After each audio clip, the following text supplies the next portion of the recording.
जीवन को प्रकृति का व भगवान के साथ सामंजस्य स्थापित करने का ज्ञान मनुष्य को कहाँ से प्राप्त हो सकता है। जैसे बहुत सारी चीजों से हम लोग ज्ञान प्राप्त करते हैं, बहुत सारी मैगजीन से पढ़ते हैं, पत्रिकाएं पढ़ते हैं, इतिहास पढ़ते हैं, ज्ञान विज्ञान पढ़ते हैं, भूगोल पढ़ते हैं, गणित पढ़ते हैं, अर्थशास्त्र पढ़ते हैं। तो ये सब चीजें पढ़ के हम लोग ज्ञान के साधन ये सब जो हमें ज्ञान प्राप्त करते हैं। लेकिन इनमें से कोई भी ज्ञान क्या वास्तविक है जो हमको सभी दुखों के चरम निवारण के विषय में हमको बुद्धिमान बना सके। या किसी से पूछा जाए कि किसी के जो पूर्वज हैं या पुरखे हैं वो उसकी कोई सहायता कर सकते हैं आपको आध्यात्मिक ज्ञान प्रदान करने में। या विज्ञान या भौतिक साइंस, चिकित्सा, मेडिकल साइंस, इस तरह की जो पुस्तकें हम लोगों को पढ़ाई जाती हैं जीविका चलाने के लिए, तो क्या इस प्रकार की पुस्तकें हमारी क्या सहायता कर सकती हैं ज्ञान प्राप्त करने के लिए। तो ज्ञान प्राप्त करने के कौन कौन से मार्ग होते हैं और उनमें से कौन सा मार्ग जो है हम अपने जीवन की प्रकृति व परम सत्य भगवान के साथ सामंजस्य स्थापित कर सकते हैं जिसके माध्यम से। तो पहला क्या होता है, प्रमाण कौन कौन से प्रमाण होते हैं जिनसे हम ये समझते हैं कि हम जो चीज देख रहे हैं वो क्या सत्य है क्या। पहला होता है प्रत्यक्ष प्रमाण। प्रत्यक्ष प्रमाण जो हमको प्राप्त होता है इंद्रियों के माध्यम से, यानी हमारे कान हो गए, हमारी नाक, हमारे आंख। तो जो चीज हम सूंघ सकते हैं, जो चीज हम देख सकते हैं कानों से, तो अब जैसे हम यहाँ से देखते हैं किसी चीज को तो कैसे माप सकते हैं, उसके आकार से, स्वाद से, स्पर्श से, गंध से और ध्वनि। ये 5 प्रकार के जो हमारी स्पर्श इंद्रियां हैं, इनके माध्यम से हम किसी चीज की स्मेल को महसूस कर सकते हैं। तो क्या हम मान सकते हैं कि जो हम आंखों से देख रहे हैं क्या वो सभी चीजें सत्य होती हैं क्या, ये मान सकते हैं। जैसे हमें देखते हैं तो चंद्रमा हमको लगता है बिल्कुल पास में है, तो वाकई में क्या चंद्रमा पास में होता है। तो अगर छड़ को हम लोग जड़ में किसी पानी में एक लोहे की छड़ को डुबो देते हैं तो वो हम लोगों को बाहर से देखने पे परावर्तित दिखाई देती है, यानी छड़ बीच से टूटी दिखाई देती है। अगर कोई दर्पण धुंधला है या उस पर मटमैला या टूटा है, या अजीब अलग अलग तरह के दर्पण होते हैं जिसमें कोई व्यक्ति मोटा दिखता है, कोई पतला दिखता है, तो वो क्या वास्तविक होता है। हम लोगों को आंखों से दिख रहा है उस पर हम लोग विश्वास नहीं कर सकते हैं। तो हमारे प्रत्यक्ष बोध द्वारा प्राप्त जो ज्ञान होता है वो एक सीमा होती है उसकी, यानी सीमित होता है और अविश्वसनीय होता है। मतलब उस पे जो हम लोग देख रहे हैं उस पर विश्वास नहीं कर सकते हैं कि ये जो देख रहे हैं वो, और हर क्षण हर चीज तस्वीर बदलती रहती है। तो वैज्ञानिक शोध के माध्यम से ये नहीं सिद्ध कर पाते कि जो चीज आप देख रहे हैं वो आगे वास्तविक दिख रही है कि नहीं दिख रही है। जैसे जिसको हम बोल सकते हैं मृग मरीचिका। तो मृग मरीचिका भी जो है वो आपको जब दिखाई देता है तो लगता नहीं, सड़क पे जब बहुत गर्मी होती है तो डामर से जब गर्मी वो भाप निकलती है तो ऐसा प्रतीत होता है जैसे वहां सड़क पे पानी हो। अब उसका कारण क्या है कि हम जो देखते हैं वो सत्य क्यों नहीं है, क्योंकि उसका कारण है हमारी इंद्रियां जो है अपूर्ण है। यानी हमारी इंद्रियों का जो सीमित जो बोध क्षेत्र है, ना तो हम दूर की वस्तु देख सकते हैं, ना बहुत ही नजदीक की भी वस्तु हम इन आंखों से नहीं देख सकते हैं। अपनी पलकों को ही हम नहीं देख सकते ढंग से, हमारी पलकें जो आंखों के ऊपर है उन्हीं को नहीं देख सकते हम। दीवार के आर पार नहीं देख सकते हम लोग। जब हम इस संसार की वस्तुओं को ढंग से नहीं देख सकते तो मांस से, रक्त से, जल से बनी आंखों पे सत्य देखने की आशा हम कैसे कर सकते हैं कि हम परम सत्य को जान सकें। हमारे जो कानों की सुनने की सीमा है वो 20 हर्ट्ज से लेके 20 किलो हर्ट्ज तक है। इससे न कम न इससे ज्यादा हम नहीं सुन सकते हैं। इसलिए बहुत जो महीन सीटी बजती शिकारी जो बजाते हैं हिरणों को बुलाने के लिए, वो हमें नहीं सुनाई देती है, लेकिन गली के कुत्ते उसको सुन लेते हैं। तो इस प्रकार जो इंद्रियां हैं हमारी, वो हमारी पूर्ण नहीं है। हम इंद्रियों के द्वारा देखी गई किसी वस्तु पे विश्वास नहीं कर सकते। जैसे कभी कभी दूर अंधेरे में देखिए रस्सी लटक रही हो तो हमको भ्रम हो जाता है कि कैसा तो नहीं सांप लटक रहा हो। तो रस्सी अगर हिल रही है तो सांप होने का भ्रम हो जाता है। अब दूसरी हमारी क्या दोष है हमारी इंद्रियों में कि हमारे अंदर भ्रमित होने की प्रवृत्ति है। जैसे कोई पेन किलर दवा ले ले तो उसको एक भ्रम हो जाता है मैं ठीक हो गया और मेरा रोग भी क्या हुआ, ठीक हो गया। लेकिन ये क्या इफेक्ट क्या है उसकी दवा का, जो कुछ समय के लिए है। तो उसका पेन ठीक क्या हुआ पेन किलर से 4-5 घंटे के लिए, लेकिन उसके बाद फिर उसको पेन होगा। तो ये नहीं कह सकते कि आपने पेन किलर खाया तो उससे आपका रोग ठीक हो गया। वो खाली दर्द को पेन किलर कम कर देती है। फिर पुनः दर्द होता है, फिर वही लक्षण होता है, तब उसको अनुभव होता है कि दवा ने केवल कुछ समय के लिए हमको रिलीफ दिया। तो जिस प्रकार कोई गंदी चीज हो उस पर व्हाइट चादर बिछा दो, और चादर ऊपर से देखने में अच्छी लग रही है, तो ये नहीं कि वो चीज साफ हो गई। दूसरा क्या है, हमारी इंद्रियों में सबसे बड़ा त्रुटि क्या है कि हमारे अंदर गलतियां करने की प्रवृत्ति है। जैसे हमने बताया कि हम रस्सी को सांप समझ लेते हैं। विज्ञान की बहुत सारी चीजें हैं, जैसे कार में गर्म पानी को शीतल करने के लिए रेडिएटर होता है, उसी प्रकार हमारे ब्रेन में ब्लड को शीतल करने वाला एक अंग होता है, जिसको हाँ, न्यूटन ने एक आविष्कार किया था दिखाने के लिए कि बिल्ली को अंदर जाने आने के लिए उसने क्या किया, कमरे में एक छेद बनाया। तो बिल्ली के बच्चे के लिए एक छोटा सा छिद्र बनाया। उसने देखा कि बिल्ली का बच्चा और बिल्ली दोनों ही उस बड़े छिद्र का प्रयोग कर रहे हैं। बिल्ली के बच्चे को छोटे छिद्र से निकलने के लिए कोई आवश्यकता नहीं थी। तो उसको ये मूर्खता पे हंसी आई, उसको लगा मानव गलतियों का पुतला है, जहां बिल्ली की माँ जाएगी वहीं बिल्ली का बच्चा जाएगा।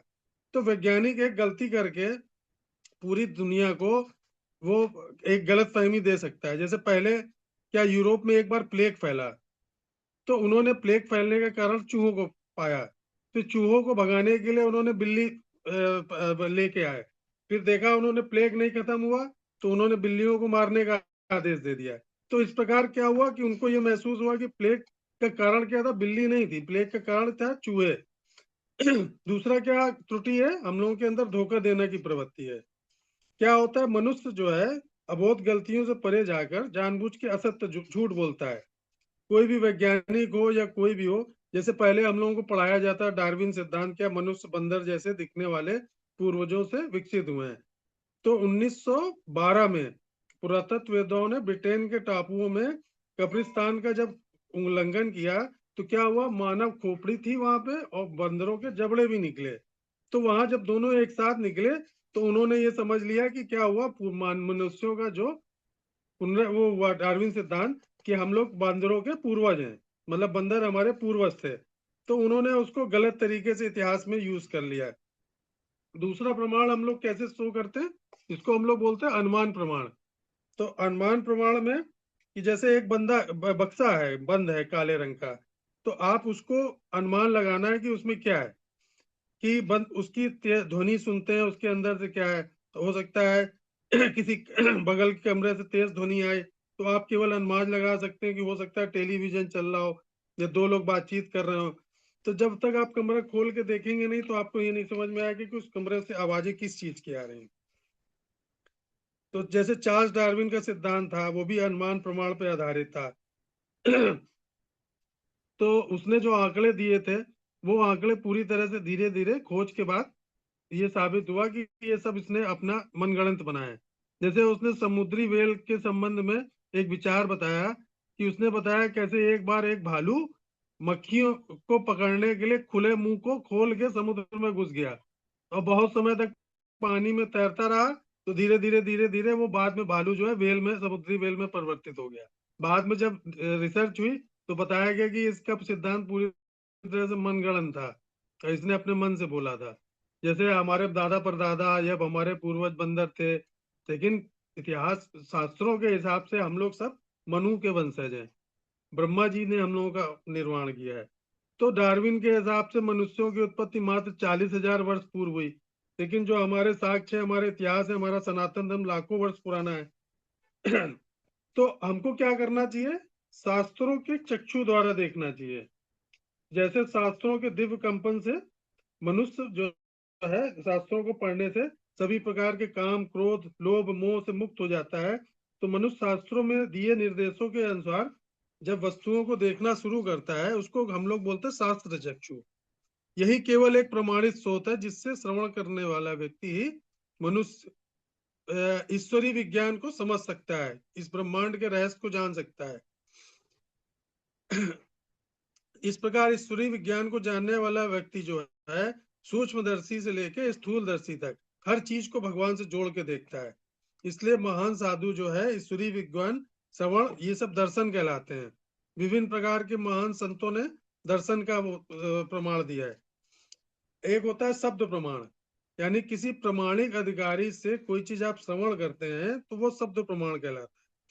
जैसे वेद घोषित करते हैं कि जड़ प्रकृति की वस्तुओं से परे वस्तुओं का प्रयोग के आधार पर नहीं जाना जा सकता, इसलिए वे वस्तुएं अचिंत कहलाती हैं। और जो अचिंत है उन्हें निराधार कल्पना या तर्क वितर्क द्वारा नहीं, केवल शब्द वैदिक साहित्य व श्रवण विधि द्वारा जाना जा सकता है। समस्त चार दोषों से मुक्त सीधे भगवान से आने वाले शब्द ही इस ज्ञान को प्राप्त किया जा सकता है। जैसे हम लोग जानते थे कि महाभारत काल से पहले कोई भी वेद और कोई भी शास्त्र लिखित में नहीं था। सबसे पहले वेद व्यास जी ने 18 पुराणों की रचना करी। जब से लिखित में शास्त्र लिखने शुरू हुए, उससे पहले क्या होता था कि जब द्वापर युग था, यानी व्यास जी के आने से पहले, तो जो भी ऋषि मुनि श्रवण करते थे तो उनकी श्रवण शक्ति इतनी ज्यादा, स्मरण शक्ति और श्रवण शक्ति इतनी ज्यादा उनकी अचिंत थी कि वो किसी भी चीज को एक बार सुन के तुरंत याद कर लेते थे। तो उसी के माध्यम से पहले ज्ञान एक माध्यम से दूसरे माध्यम तक जाता था। लेकिन जब वेद व्यास जी आए तब उन्होंने गणेश जी को बुला के सबसे पहले महाभारत की रचना करवाई। महाभारत की रचना जब हुई तब गणेश जी ने पूरा महाभारत, भगवत गीता और फिर उसके बाद भागवतम का लेखन हुआ। तो जो आज की वर्तमान शिक्षा पद्धति है वो क्या है, पूरी तरह से काल्पनिक है। तो भारत में विशेषकर बंगाल में अनेक नदियां हैं। तो एक बार तकनीक शास्त्र का एक विद्यार्थी घर जा रहा था, वह नाव में था। तो नाविक से पूछ रहा था कि तुम जानते हो तारे क्या होते हैं। तो नाविक ने कहा, महोदय हम तो बिना पढ़े लिखे एक ठहरे साधारण से नाविक, हमें इन तारों से क्या लेना देना, हमें इनके बारे में क्या जानकारी। तो वो बोला कि अरे तुम्हारा तो 50% जीवन व्यर्थ हो गया, वो तो किसी काम का नहीं। फिर उसने पूछा, क्या तुम जानते हो कि ये पेड़ पौधे या वनस्पति जड़ी बूटियां क्या होती हैं, तुम्हें वनस्पति विज्ञान के बारे में कुछ पता है। तो नाविक बोला, हम तो मजदूर आदमी हैं, हम तो नाव और नदी के बारे में जानते हैं, हम क्या जाने बॉटनी है वनस्पति विज्ञान क्या है। तो कहता है, अरे तुम्हारा तो 75% जीवन व्यर्थ हो गया। इसी तरह एक एक करके प्रश्न पूछता रहा कि तुम्हें ये पता है, तुम्हें ये पता है। वो बोलता है, मैं तो कभी स्कूल नहीं गया। अचानक क्या हुआ कि आसमान में एकदम से तूफान आ गया, बहुत तेज बारिश होने लगी और इतनी जोर जोर से नदी की नहरें उमड़ने लगी कि नाव बिल्कुल पलटने वाली थी। तो नाव जैसे ही पलटने वाली थी तो नाविक ने उससे साइंटिस्ट से पूछा कि महोदय क्या आप तैरना जानते हैं। तो उसने कहा नहीं। तो नाविक बोला, तब तो आपका पूरा पूरा 100% जीवन और पूरा जीवन का ज्ञान आपका व्यर्थ हो गया।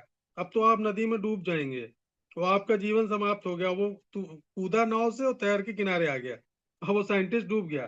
तो इसीलिए कहते हैं कि तकनीक शास्त्र या व्यवहारिक ज्ञान जीवन में होना बहुत जरूरी है। आप केवल किताबों को पढ़ के और उसका अपने आप को ज्ञान बुद्धिमान समझ के ये नहीं कह सकते कि हम बहुत ज्यादा बुद्धिमान हो गए। तो अगर तकनीक शास्त्र अर्थशास्त्र मानव जीवन की आवश्यकताएं आपको नहीं सिखा रही हैं, तो जीवन की वास्तविक समस्या नहीं जानते आप क्या है। तो भगवत गीता में क्या बताया गया, जन्म मृत्यु जरा व्याधि दुख दोषा अनुदर्शनम 13.9 में आप पढ़ेंगे कि आप अगर बुद्धिमान हैं तो आपको यह देखना चाहिए कि आपकी वास्तविक समस्या क्या है। जीवन की 4 वास्तविक समस्याएं जिनसे हर व्यक्ति पूरे जीवन जूझता है, वो क्या है, जन्म मृत्यु जरा व्याधि। जन्म का अर्थ है उत्पत्ति, मृत्यु का मरना, और जरा का मतलब है वृद्धावस्था और बीमारियां। तो ये सब जीवन में हर व्यक्ति को एक ना एक दिन बर्दाश्त करनी है, हर व्यक्ति के जीवन में आनी है। तो माता के गर्भ से लेके और मृत्यु की सैया तक ये हमको समझना है कि हमको इनसे कौन बचा सकता है। विज्ञान में तो आप ये जान सकते हो कि गर्भ में शिशु कैसे आता है, कैसे बंद रहता है, कितने कीड़ा से कितने पीड़ा शिशु सहता है, उस कितने कीड़े उसको काटते हैं, इसको कौन बताता है, इसको कोई नहीं बताता है। तो इसी प्रकार माँ अगर कोई टीका खा लेती है तो गर्भ में जो बच्चा होता है उसको कितना कष्ट होता है, उसके शरीर में जलन होती है। तो ये सब आपको पढ़ने में शास्त्रों में मिल जाएगा, लेकिन आपको मेडिकल साइंस में ये बात कोई नहीं बताएगा कि गर्भ में बच्चे को क्या क्या कष्ट होते हैं। शिशु को बंद हवा की परिस्थिति में कम से कम 10 महीने तक गर्भ में रहता है। आप ये कल्पना करो कि अगर आपको केवल हवा बंद कमरे में बैठा दिया है, इसमें हवा केवल नहीं है, और 5 मिनट में आप नहीं बर्दाश्त कर सकते बंद हवा के कमरे में, तो आप सोच सकते हो कि बच्चा माँ के गर्भ में, जहां उसको हवा भी नहीं आ रही है, वो 9-10 महीने तक कैसे रहता होगा, उसको ऑक्सीजन कहाँ से मिलती होगी, उसकी ग्रोथ कहाँ से, उसको खाना पीना कौन देता होगा। तो इससे कल्पना कर सकते हैं कि हमारा जो वैदिक शास्त्र था वो कितना महान था, उसमें उसका पूरा विवरण दिया हुआ था। इसी प्रकार मृत्यु के समय जो कष्ट होता है आत्मा को शरीर छोड़ने पे, वो भी आपको मेडिकल साइंस में पढ़ने को कहीं नहीं किसी किताब में मिलेगा। लेकिन जो हमारे शास्त्र वो बताते हैं कि जब कोई बुरी आत्मा शरीर से नहीं निकलना चाहती और यम के दूत उसको निकालते हैं, तो उसको लाखों करोड़ों बिच्छुओं के डंक जितना दर्द, असहनीय पीड़ा होती है। अब जैसे हमारा शारीरिक शिकायतें हैं, शरीर के अंग कमजोर धीरे धीरे हो रहे हैं, उसकी कार्य क्षमता कमजोर हो रही है, पेट की पाचन प्रक्रिया आपकी धीरे धीरे वृद्धावस्था में वीक हो रही है। जैसा यंग एज में आप पचा लेते थे, तो फिर वो नहीं आप पचा पाते हैं 40 साल के बाद। तो रोग आपके धीरे धीरे बढ़ ही रहे हैं, लेकिन आप बता सकते हैं रोग कौन चाहता है? कोई नहीं चाहता कि हमको किसी भी तरह की बीमारी हो। तो जन्म मृत्यु जरा व्याधि ये कोई समाप्त नहीं कर सकता, ना इसका इलाज आपको कोई डॉक्टर बताएगा। ये वास्तविक जो समस्याएं हैं, ये आप सिर्फ ज्ञान से, यानी शास्त्रों से, हमारे साधु संतों से, उन्हीं के माध्यम से जान सकते हैं कि हम इन बीमारियों से, इन कष्टों से किस प्रकार बच सकते हैं। तो उन बेचारा साइंटिस्ट जो डूब गया, उसने सारे जिंदगी जीवन पढ़ाई करी, खगोल शास्त्र, वनस्पति विज्ञान, कंप्यूटर विज्ञान, राजनीति शास्त्र, सब कुछ जानने के बाद भी उसने जीवन के वास्तविक सत्य को नहीं जाना, तो क्या हुआ, नदी में डूब के उसकी मृत्यु हो गई। तो अगर हमको इस भव सागर से पार जाना है और मरने के उपरांत ये जानना है कि भगवान के धाम हम कैसे जा सकते हैं, भगवान के धाम सुरक्षित कैसे लौट सकते हैं, तो हम जीवन में अनेक प्रकार का ज्ञान तो प्राप्त कर लेते हैं, लेकिन इस तरह का ज्ञान हमारे जीवन में कोई काम नहीं आता। कोई बता सकता है कि हमने मतलब है मैथ ना। में इकोनॉमिक्स, ज्योमेट्री, ये सब जो पढ़ा भी, साइंस में जो भी पढ़ा, तो वास्तविक जीवन में कभी उसका यूज आया क्या? किसी व्यक्ति के नौकरी में कभी इन सब चीजों का यूज आता है क्या? कभी नहीं आता। तो खाली किताबी ज्ञान हमको क्या दे सकता है? जीविका पालन के लिए केवल एक सहारा दे सकता है, जिससे हम अपनी जीविका चला सकते हैं। लेकिन जो हमारा जीवन का वास्तविक उद्देश्य है, जीवन के वास्तविक कष्ट हैं, वो हमको कहीं से नहीं प्राप्त होते हैं। अब हमको ठोस, द्रव, गैसें, ये सब पढ़ के क्या मिलना है विद्यालयों में? कोई भी विद्यालय आज के समय में कोई ये नहीं बताता, कोई भी विद्यालय, कि जीवन की वास्तविक समस्या भगवान कौन है, या भगवान के बारे में क्या जानना चाहिए, आपको अपने पुराण शास्त्रों के बारे में जानना चाहिए। तो भगवान की भौतिक सृष्टि क्या है? अगाध है। तो हम भगवान पर शोध और उनके बारे में ज्ञान अर्जित नहीं कर सकते। हम इतने ब्रह्मांड में हमारी जो एक तुलना की जा सकती है ना, तो एक कहते हैं रेत का कण होता है ना, उससे भी ज्यादा क्षुद्र है हम इस भौतिक सृष्टि में भगवान की। तो भगवान की सृष्टि और इनका ब्रह्मांड इतना महान है। लास्ट में न्यूटन ने सब जानने के बाद ये बोला कि मैं नहीं जानता कि दुनिया को क्या लगता है, किंतु मुझे ऐसा लगता है कि मैं एक समुद्र के तट पे खेलने वाला एक छोटा बच्चा हूँ, जो कभी चिकने कंकड़ या साधारण से अधिक सुंदर सीप ढूंढते हुए अपने को पूरी जिंदगी बहलाता रहता है, जबकि सत्य का अथाह सागर मेरे सामने अशोधित, मतलब जिसको मैं जान नहीं पाया, पड़ा है। तो आज के वैज्ञानिकों ने इस बात को अनुभव करना शुरू कर दिया है। अब उन्होंने आत्मा के बारे में रहस्य जानने की प्रयास शुरू कर दिए। बहुत महान वैज्ञानिक हुए अल्बर्ट आइंस्टीन। उन्होंने एक लेख लिखा, the world as I see it. उसमें उन्होंने बताया कि परमेश्वर व उनकी शक्तिशाली शक्तियों के प्राकट्य की प्रशंसा करी। सर्वाधिक सुंदर, सबसे गूढ़ भावना बोली उन्होंने, जिसे हम अनुभव कर सकते हैं, अलौकिक अनुभूति। उन्होंने बताया कि मैंने इस पूरे ब्रह्मांड को देखा, मैंने उसका एक मॉडल बनाया ब्रह्मांड का, और ब्रह्मांड के मॉडल को बनाने के बाद मैंने इस प्रकार महसूस किया कि जब मैं मॉडल बना रहा हूं, तो मैं ये समझ रहा हूं कि जो जिसने भी इस ब्रह्मांड की रचना को बनाया होगा, कि एक ग्रह से दूसरे ग्रह की दूरी कितनी होनी चाहिए, कौन सा ग्रह अपनी कितनी दूरी पे घूमेगा, और किस ग्रह की चाल कितनी होगी, कितनी चाल में 24 घंटे फिर दिन होगा, फिर रात होगा, कहाँ गर्मी होगी, कहाँ सर्दी होगी। तो ये सब सेट करा हुआ है इस ब्रह्मांड के। जब मैं गणितीय मॉडल को देखता हूँ, तो मैं ये सोचता हूँ कि जब मैं एक छोटा सा वैज्ञानिक हूँ और मैं इसको नहीं समझ पा रहा हूँ, तो जिसने अनंत ब्रह्मांड बनाए होंगे, इतनी गैलेक्सी बनाई होंगी, उसके बारे में मैं क्यों नहीं जान पाया? मैंने अपना पूरा जीवन व्यर्थ कर दिया इन व्यर्थ की खोजों में। फिर उसको ये समझ में आया कि ईश्वर की इच्छा से ही मैंने ये सारे आविष्कार किए। तो न्यूटन ने ये बात अच्छे तरह से समझ ली थी कि भगवान की इच्छा के बिना कोई बड़े से बड़ा साइंटिस्ट किसी भी चीज का आविष्कार नहीं कर सकता। वो किसी भी खोज को करेगा तो उससे पहले उसको मस्तिष्क जो बुद्धि देंगे वो भगवान ही देंगे कि समाज के लिए इस चीज की जरूरत है, तो आप इस चीज का आविष्कार करो। सारे वैज्ञानिक जो बड़े बड़े हुए हैं उन्होंने जो भी आविष्कार मानव जात के लिए किए हैं, तो उनके पीछे भगवान के द्वारा दिया हुआ ज्ञान था। संसारिक ज्ञान से उन्होंने खोज नहीं किए। तो सर्व दोषों से मुक्त ज्ञान क्या होता है? तो ऐसा कौन सा व्यक्ति है जिसमें कोई दोष ना हो? वो कौन है? वो केवल भगवान हो सकते हैं। वेदों में घोषणा की गई है कि वेदों में सन्निहित सत्य भगवान के श्री वचन है। मतलब जो भी वेदों में लिखा है वो भगवान के मुख से निकली हुई वाणी है वेद में।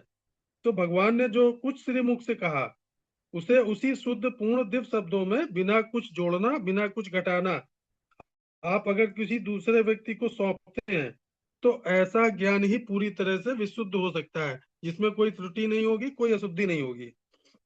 तो हम स्वयं को महान, अत्यधिक शिक्षित, विद्वान बना सकते हैं, वैज्ञानिक मान सकते हैं, पर लेकिन हमारे पूरे जीवन में हमारी स्थिति उसी प्रकार है जैसे एक कुएं में एक छोटा सा मेढक जो केवल कुएं की दुनिया के बारे में जानता है।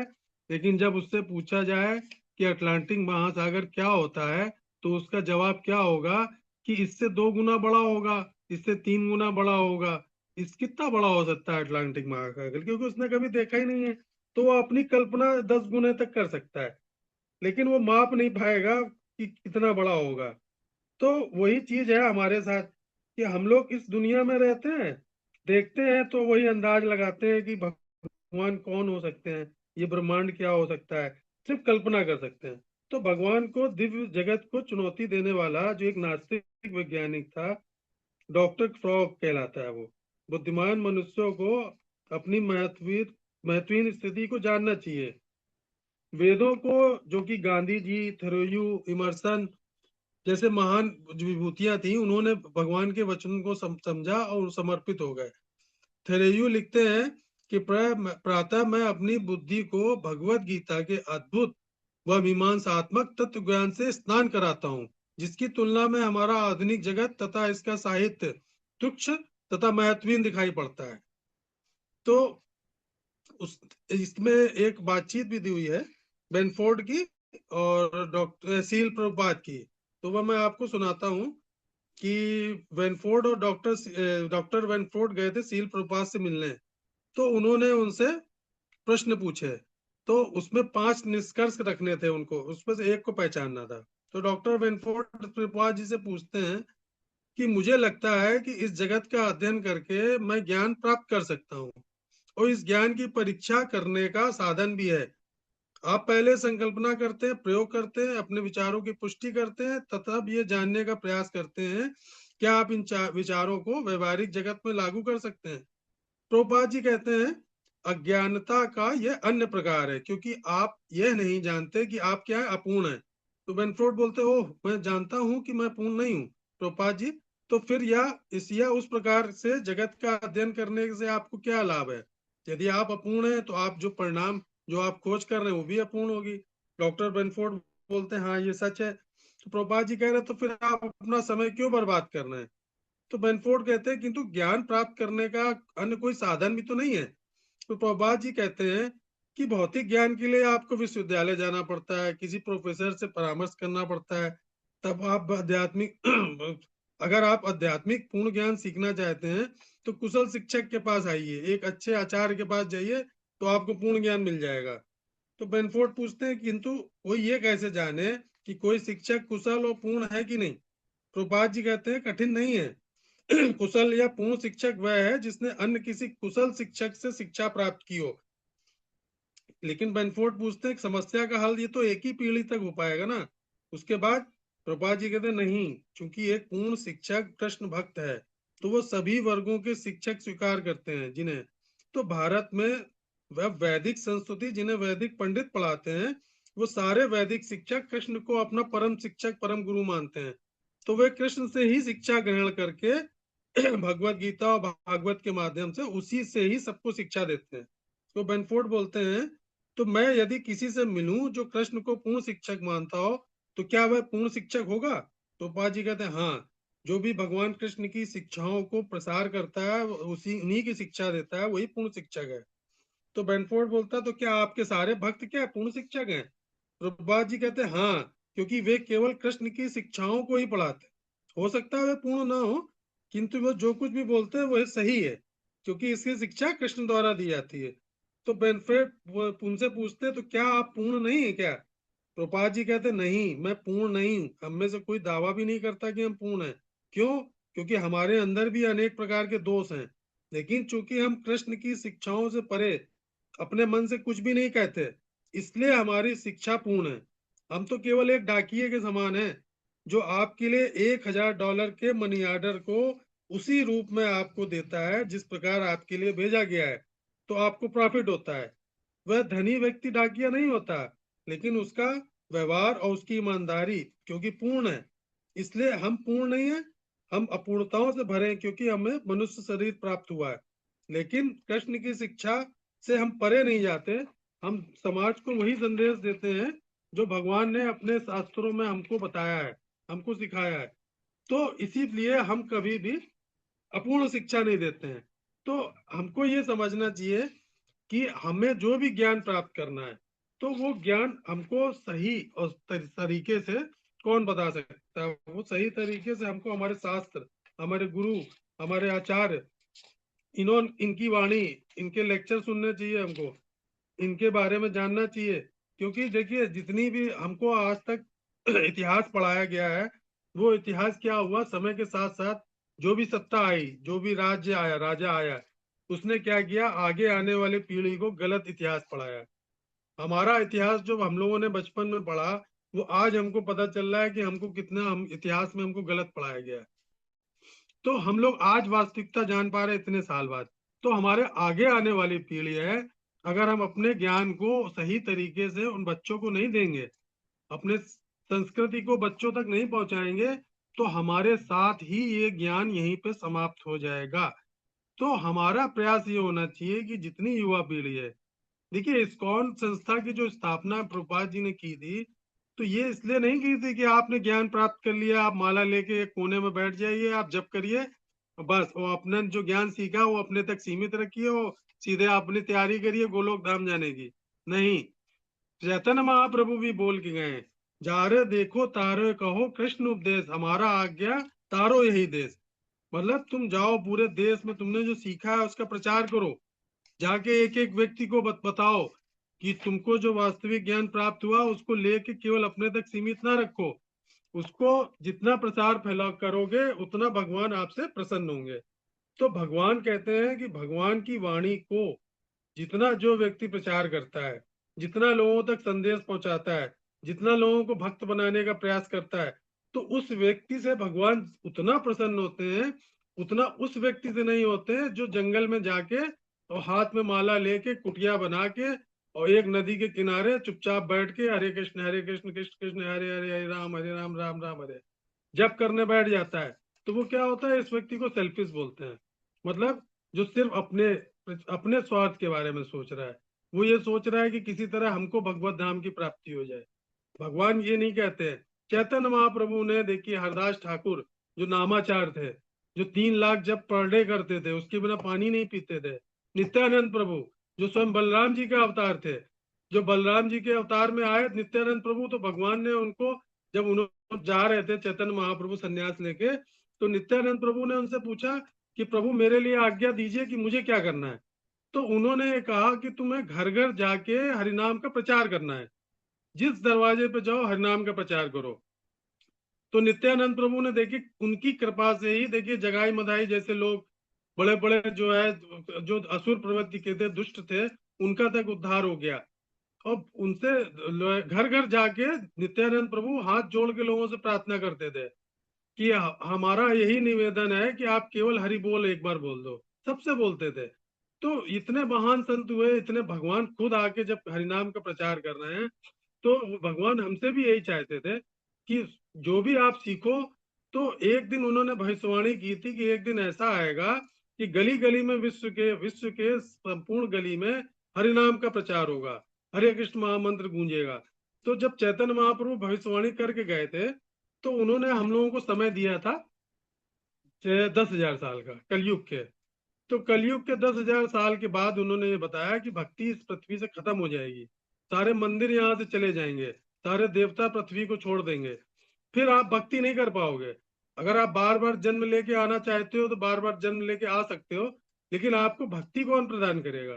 तो जो आज हम लोगों को इतना अच्छा वातावरण मिला, हम लोगों को इतने अच्छे गुरु मिले, इतने अच्छे संत मिले, हम लोगों का जन्म ऐसे समय में हुआ कि जब इस समय इस पृथ्वी पे भक्ति का बहुत अच्छे से प्रचार हो रहा है, इस समय बहुत अच्छे अच्छे संत आए हुए हैं इस जगत में। तो अगर हम लोग अपने जीवन काल में उसको नहीं सीख पाए, हम लोगों ने वो नहीं सीखा जो हमारे संत महापुरुष बता रहे हैं। आप ले लीजिए वृंदावन में अच्छे अच्छे संत हैं, आप किसी को भी ले लीजिए, उनकी वाणी को सुनिए, उनका सत्संग करिए, तो वो देखिए हर व्यक्ति एक ही कहता है कलयुग में हरि नाम, हरि नाम। कलौ नास्ते नास्ते गतिरंता, हरे नाम हरे नाम केवलम।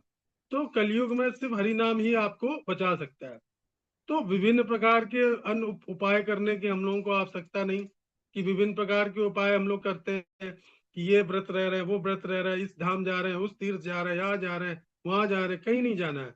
अगर आप अच्छे ढंग से सिर्फ हरिनाम लेते हैं शुद्ध मन से, अच्छे और प्रतिदिन लेते हैं, भगवान के नाम का उच्चारण करते हैं और भगवान के नाम का प्रचार करते हैं, जहां भी देखिए आप कृष्ण का प्रचार करिए, हरि नाम का प्रचार करिए, तो तब हमारा जीवन सफल है। अगर हम इतना ना कर पाए, हम स्वार्थ सेल्फ केंद्रित होकर रह गए, सिर्फ सेल्फ सेंटर्ड कि हमारा उद्धार हो जाए, इसी तरह हम भगवत धाम चले जाएं, तो हमारे क्या वैष्णव के अंदर क्या दया होनी चाहिए हर व्यक्ति के प्रति, जिसको देखे उसमें दया करुणा भाव से देखना चाहिए कि अगर इस व्यक्ति का उद्धार नहीं हुआ तो इसको फिर से जन्म लेके आना पड़ेगा, ये भक्ति नहीं कर रहा तो हो सकता है इसको भगवान पशु योनि में डाल दे, फिर से इसको 84 लाख योनि में भटकना पड़ेगा, फिर से जन्म लेके आना पड़ेगा। तो क्या हमारे अंदर जब तक दया भाव नहीं आएगा, तो हम लोग उसको नहीं स्वीकार कर पाएंगे कि हम वास्तव में वैष्णव बन रहे हैं। हरे कृष्णा।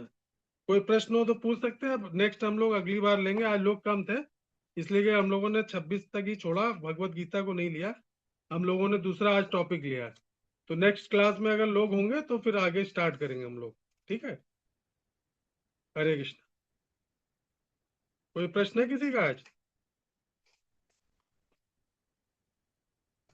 नहीं प्रभु जी, बहुत समाप्त अच्छा करें? समझाया। हरे कृष्णा प्रभु जी जी, माता बहुत जी। अच्छा समझाया।